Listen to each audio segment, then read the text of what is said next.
আপু আপনি এটা কি করছেন? এই সব বিষয় আমি কোনো কিছু বুঝি না। বাপু তখন বলল, আজ তোকে আমি সব শেখাব। আমি যা বলি তুই শুধু তাই করিস। প্রতিদিনের মতো আজও আমি খাবার নিতে বোনের বাড়িতে গিয়েছিলাম। যখন আমি বাড়িতে পৌঁছলাম তখন আপু সোফায় বসেছিলেন। আমি আপুকে খাবার প্যাক করার জন্য বললাম। তিনি বললেন, খাবার একটু দেরিতে নিয়ে যাস। আগে তুই আমার একটু পায়ে মালিশ করে, পায়ে অনেক ব্যথা পাইছি। পায়ের ব্যথায় রাতে ঘুমাতে পারছি না। আমি বললাম, দিদি আপনি কি বলছেন? তিনি বললেন, চিন্তা করো না, এখানে কেউ নেই, কেউ তোমায় কিছু বলবে না। আমি বাড়িতে একা আছি। আমি তখন সেখানে বসে বোনের পায়ে মালিশ করে দিচ্ছিলাম, কারণ দিদি বলেছিল সে নাকি পায়ে ব্যথা পেয়েছে। মালিশ করার সময় আপু আমাকে প্রশ্ন করলেন। হঠাৎ আপু বললেন, আচ্ছা একটা কথা বল শাকিল, তোর কি কোনো বান্ধবী আছে? আমি বললাম, বান্ধবী? আমি বুঝতে পারলাম না আপু আপনি কি বলতে চান? তিনি বললেন, আরে বোকা, আমার মনে হয় কোনো গার্লফ্রেন্ড আছে নাকি? আমি বললাম, দিদি আপনি কি কথা বলছেন? আমি ওই ধরনের ছেলে নই।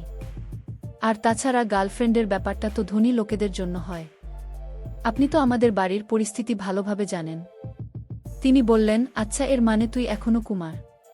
তার এই কথা শুনে আমি একটু লজ্জা পেলাম। তিনি বললেন, আচ্ছা তাহলে একটা কথা বলো, কি তোর মন চায় না? আমি বললাম, দিদি আপনি কি বলছেন? আমি কিছু বুঝতে পারছি না।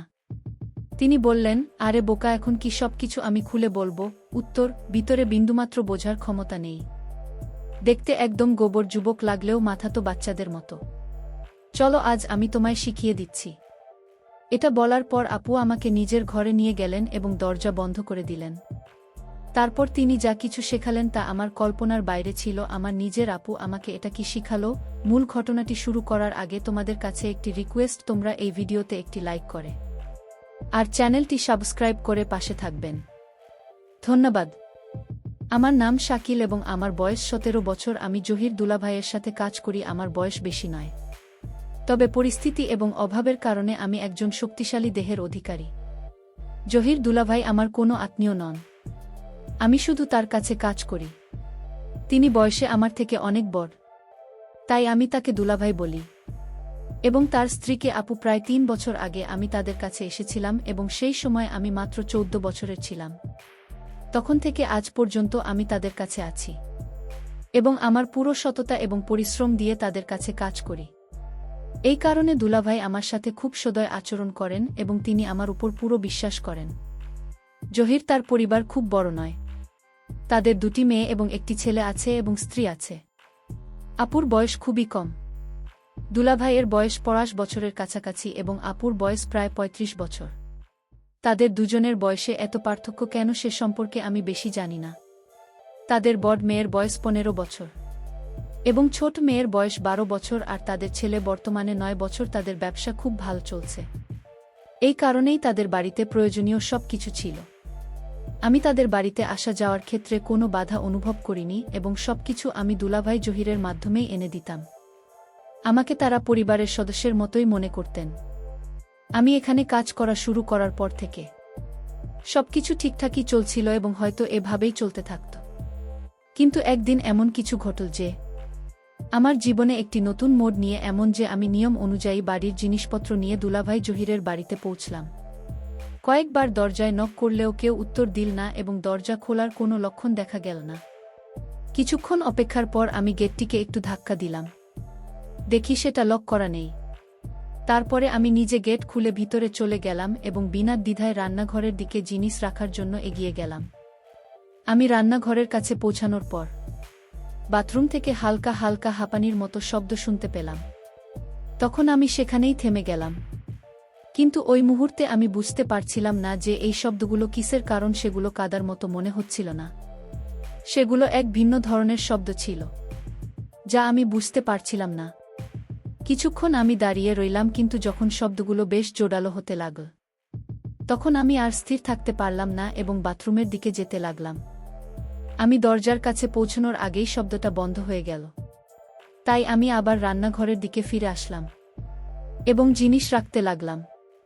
যখন আমি জিনিস রেখে বাইরে বের হচ্ছিলাম তখন বাথরুমের দরজা খুলে আপুকে বের হতে দেখলাম। কিন্তু যখন তার নজর আমার উপর পড়ল, তিনি হঠাৎ চঞ্চল হয়ে গেলেন এবং রেগে গিয়ে আমার দিকে তাকিয়ে বললেন, তুই ভিতরে কখন এলে? তার এইভাবে উপস্থিতি দেখে আমি ভয় পেয়ে গেলাম এবং কাঁপা কাঁপা গলায় বললাম, দিদি আমি তো এখন এসেছি। কারণ বাইরে দাঁড়িয়ে অনেকক্ষণ ধরে দরজা নক করছিলাম, কিন্তু যখন কোনো উত্তর এল না তখন আমি নিজের ভিতরে চলে এসেছিলাম। আমার এই কথা শুনে আপনি চুপ হয়ে গেলেন এবং রান্নাঘরের দিকে চলে গেলেন। সেই সময় বাড়িতে দুলাভাই ছাড়া আর কেউ ছিল না, যা করে তিনি আমাকে খাবার প্যাক করে দিলেন।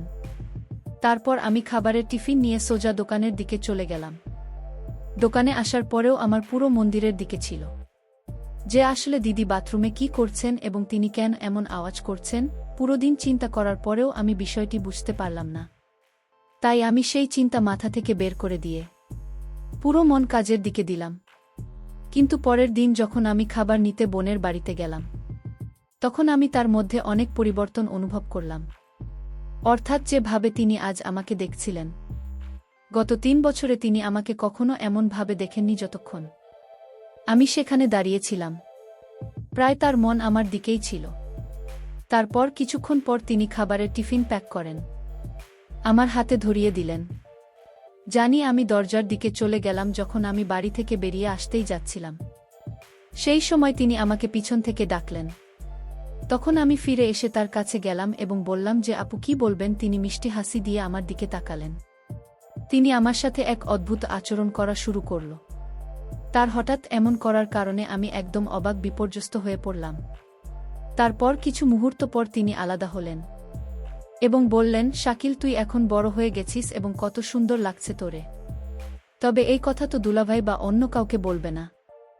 আমি না বলে মাথা নাড়লাম এবং তার বাড়ি থেকে বেরিয়ে গেলাম। কিন্তু পুরো রাস্তা জুড়ে আমি ভাবতে থাকলাম আর যাচ্ছেন এমন কি হয়েছে, এবং এই ভাবনা ভাবতে ভাবতে আমি দোকানে পৌঁছে গেলাম।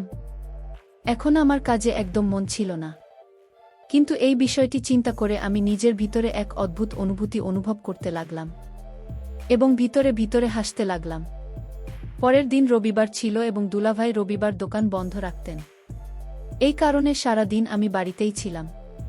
পরের দিন সকালে যখন আমি দোকানে গেলাম তখন আমার পৌঁছানোর সাথে সাথে দুলাভাই আমাকে বললেন, তোর বোনের বাড়ির কিছু জিনিস দিতে যেতে হবে, তাই তুই এখন বাড়িতে চলে যাও। দুলাভাইয়ের কথা শুনে আমি খুশি হয়ে তার বাড়ির দিকে চলে গেলাম। বাড়িতে পৌঁছে আমি দরজায় টোকা দিলাম। তখন আপনি নিজেই দরজা খুললেন, কারণ তার সন্তানরা স্কুলে পড়তে গিয়েছিল।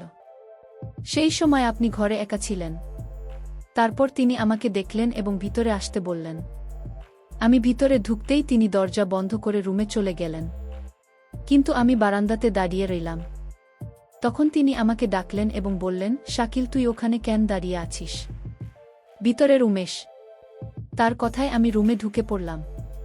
প্রথমে তিনি আমার দিকে তাকিয়ে হাসলেন, তারপর বললেন, তুই বস, আমি এখনই আসছি, এবং এই বলে তিনি রুম থেকে বেরিয়ে গেলেন। আমি সোফায় বসে তার ফেরার অপেক্ষা করতে লাগলাম। তারপর যখন তিনি ভিতরে এলেন তখন তার হাতে চায়ের 2টি কাপ ছিল। তিনি একটি কাপ আমার দিকে বাড়িয়ে দিলেন। আমি বললাম, দিদি এর কি প্রয়োজন ছিল? তিনি হাসি মুখে আমার দিকে তাকিয়ে বললেন, খাস সকালে চা খাওয়ার সময়, আর তোর তো এখন অনেক পরিশ্রমের কাজ করতে হবে। তার এই কথা শুনে আমি ভাবতে লাগলাম, আসলে এমন কোনো কাজ হতে পারে। তারপর আমরা দুজন চা পান করতে লাগলাম। চা পান করতে করতে আপু বললেন, সেদিন যে ঘটনা ঘটেছিল তুই কি সেটা কাউকে বলেছিস? আমি বুঝতে পারলাম তিনি কোনো ঘটনাটি উল্লেখ করেছেন, তবে আমি অজানা সে বললাম, কোন ঘটনা আপু? তখন তিনি বললেন, ওহ তুই এত দ্রুত ভুলে গেলে, তুই কি মনে রাখুনি যে যখন তুই পরশু খাবার নিতে এসেছিলে আমি তোর সাথে জোর করে আমি বললাম জি মনে আছে, তবে আমি কেন এই বিষয়টি কাউকে বলবো? এ বিষয়ে তো আমার কোনো স্মৃতি ছিল না, এখন তুই উল্লেখ করায় মনে পড়ল।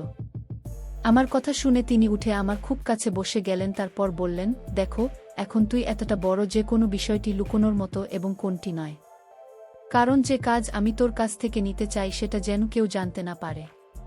তিনি খুব ভালোবাসে আমাকে বোঝাচ্ছিলেন এবং আমি তার কথা মনোযোগ দিয়ে শুনছিলাম। কিন্তু এই সময়ে আমার মনে অনেক প্রশ্ন জাগছিল যে আসলে এমন কোনো কাজ হতে পারে। আমি যখন এই সব কথা শুনলাম তখন আমি তাকে বললাম, আপু আপনি একদম চিন্তা করবেন না, আমি আপনাকে প্রতিশ্রুতি দিচ্ছি যে আপনি যে বিষটি বলবেন আমি তো কাউকে জানাবেন না। আমার এই কথা শুনেই তিনি একদম হাসতে হাসতে বললেন, সাবাস, আমার তরফ থেকে এটাই আশা ছিল এবং এই বলে তিনি দাঁড়িয়ে গেলেন। কিন্তু আমার উপর অবাক হওয়ার পাহাড় ভেঙে পড়ল যখন আপু পা ম্যাসাজ করতে বললেন। তিনি বললেন, আজ কাজ অনেক বেশি ছিল। আমার পায়ে অনেক ব্যথা পাচ্ছি। কাজ করে আমার পা দুইটা প্রচণ্ড ব্যথা করছে। তাই আমি খুব ক্লান্ত হয়ে গেছি। তুমি একটু পা নালিশ করে দে। আমি বললাম, দিদি আপনি কি বলছেন? তিনি বললেন, চিন্তা করো না, এখানে কেউ নেই, কেউ কিছু বলবে না। আমি বাড়িতে একা আছি এবং তোমার দুলাভাই দোকানে আছেন। আমি সেখানে বসে পায়ে শুরু করলাম পাবলিশ করার সময়।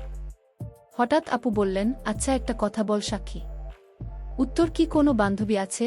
আমি বললাম, বান্ধবী আমি বুঝতে পারছি না আপু, আপনি কি বলতে চাইছেন? তিনি বললেন, ওরে বোকা, আমার মনে হলো তোর কি কোনো গার্লফ্রেন্ড আছে।